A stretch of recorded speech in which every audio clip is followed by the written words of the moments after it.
This is Steve Robbins. Welcome to the Get It Done Guys, quick and dirty tips to work less and do more.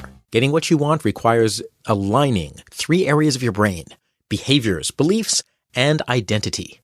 You need to engage in behaviors that will help you reach your goal. You want to build a zombie army? Great. But if you need to give your troops PowerPoint or Keynote presentations and you don't know how to use the software, you'll fail at communicating your battle plans. Beliefs also count. If you believe that your zombie army is all-powerful, that belief will lead you to do dumb things, like take on a squadron of tanks with shambling, half-animated corpses with bad discipline. This will quickly end in defeat, and let's gloss over how I know this, shall we? My coaching clients often find that their beliefs are their biggest obstacle. Sammy wanted to move from Nashville to Poughkeepsie.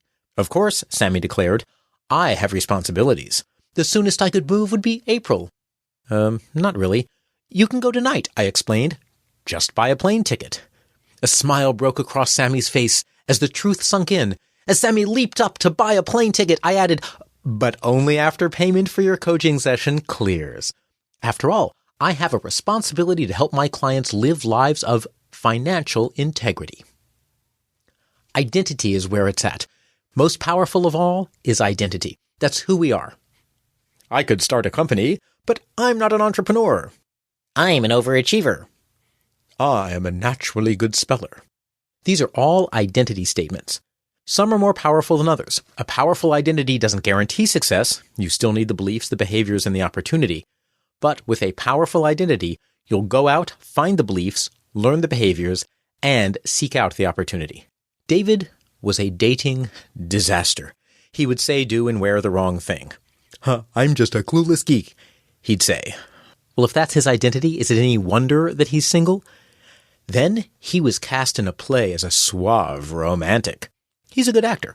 One day, he walked home staying in character, and amazingly, people started acting as if he were magnetic. Romantic David, as he became, would be the kind of guy who's always improving his dating skills. So, real-life David followed his lead and assembled an all-female board of directors for expert advice on becoming irresistible to Mrs. Right. Or actually, that should have been irresistible to Ms. Right. Soon, Romantic David was engaged. Author your professional identity. Coach Steve Chandler points out that most of us develop our identity around being social. We want to be liked. I know I do. Then we enter the work world and we get eaten alive, and not in a good way. Business rules are different. If we show up in business as our social selves, we play by the wrong rules and get creamed. We need to develop a professional identity to use at work. Well, isn't that inauthentic? Chandler says no.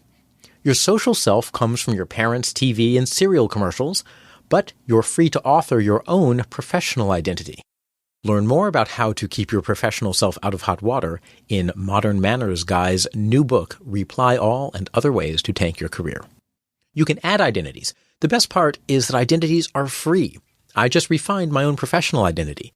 For years, I thought of myself as someone who wants to change the world.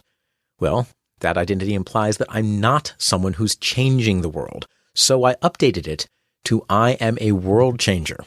My contribution is catalyzing and helping other world changers expand their game. And the difference is huge. It changes what I think about, who I reach out to, what I talk to them about, and of course, my fee structure. Choose an identity that you would like to adopt. Adopt your new identity by creating a mental role model so vivid that your mind wants to be that person. Watch and listen in detail. Imagine where and how the new you behaves differently from the current you. Does professional Stever act differently than social Stever when lecturing zombie recruits on teamwork and trust building? Of course. Rehearse and refine the new you daily. Every time I revisit professional Stever, he's more powerful, he has a more commanding presence, and he has much better abs. Identities are contextual. You don't have to give up one identity to take on another.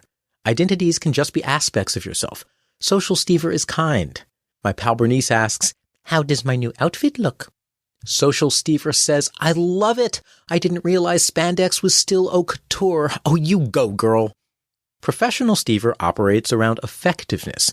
He's kind, but he's paid to help make people's dreams come true, for real.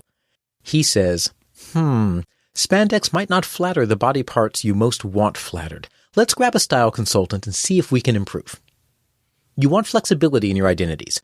I have a professional identity for work, a social identity for friends, and of course a romantic identity for my schmoopy. Design for learning. Visualizing the new you doesn't magically convey the beliefs and behaviors that needed to become the new you. Make sure that the new you is someone who commits to learning the necessary skills. My visualization makes it clear that General Stever is a learner. He's the kind of guy who reads The Art of War to hone his strategy. He plays World of Warcraft to hone his tactics, and he listens to Get Fit Guy to hone his abs.